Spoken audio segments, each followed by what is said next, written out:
Mabilis na umugong ang balita tungkol sa pagkamatay nga nitong si Irene at itinuturo nga itong si Don Carlos. Kaya naman hiyang-hiya itong si Harry. Hindi na nga siya mapakali kaya't gusto niyang umalis at lumayo muna.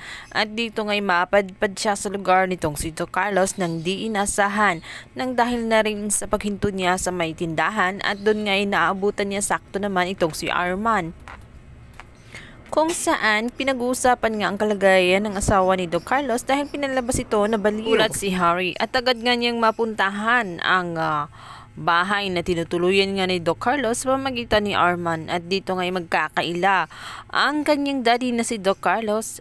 Ngunit sadyang itinadhana na si Harry ang magkakaligtas nga dito kay Lynette dahil na rin sa kagustuhan ni Lynette na masaklolo. Alam niya na may tao sa baba kaya't nag-ingay nga siya at doon ay mararamdaman ni Harry etong si Lynette kung kaya't bigla itong susugod sa taas at dito nga niya makumpirma na tama talaga ang hinala nitong si Annalyn na kinidnap ang kanyang ina ng kanyang daddy na si Carlos. Ito nga'y makikita ni Harry itong si Lynette na nakakagapos at punong-puno nga ng pasa at dahil nga rin sa ginagawa ni Carlos na panay ang pananakit nito sa kanya tuwing nagsasalita ng hindi maganda itong si Lynette laban kay Carlos. Obsessed itong si Carlos to the point na hindi na pagmamahal ang pinakikita niya dito kay Lynette kundi pananakit na nga. Awang-awa si Harry dito nga kay Lynette. At lalo't nagsabi nga itong si Lynette na parang awa na niya ay tulungan siya dahil binubugbog na siya ng kanyang ama at sinasaktan. Iyak si Harry sa kanyang mga natuklasan. Hindi niya sukat akalain na magagawa ng kanyang iniidolong ama itong lahat-lahat. Hindi niya sukat akalain na kayan saktan ni Carlos itong si Lynette.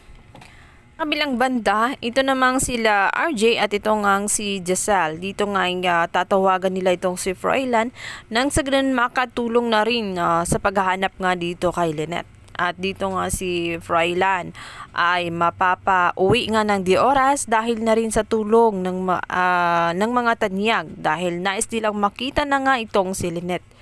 At si Froilan na nga kaya ang makakatuntun sa kinaroroonan nitong si Carlos at ano pa kaya ang matutuklasan ni Froilan tungkol kay Carlos dahil pinaiimbestigahan na nga ng magkapatid na si RJ at itong si Giselle.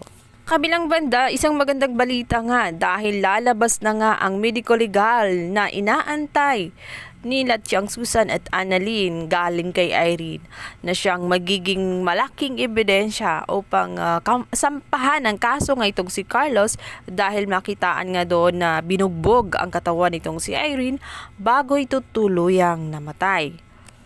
Wala nang takas itong si Don Carlos dahil sa pag-aakala pa nga niya na nalinis ang lahat ng kanyang mga nagawang kasalanan dahil naisip niya na nabayaran niya yung taga-funeral. Yun pala ay nagiging hadlang din ang lahat dahil hindi pa nakremate ang bangkay na siyang nagiging dahilan din kung bakit nasampahan siya ng kaso sa kanyang pinagagawa.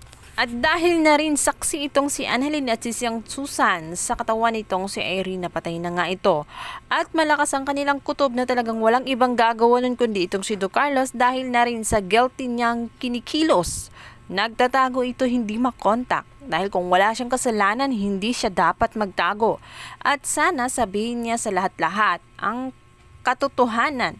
So ating pakabangon guys kung saan nahahangtong ang kasamaan nitong si Carlos at kung anong magagawa ni Harry para sa kanyang ama.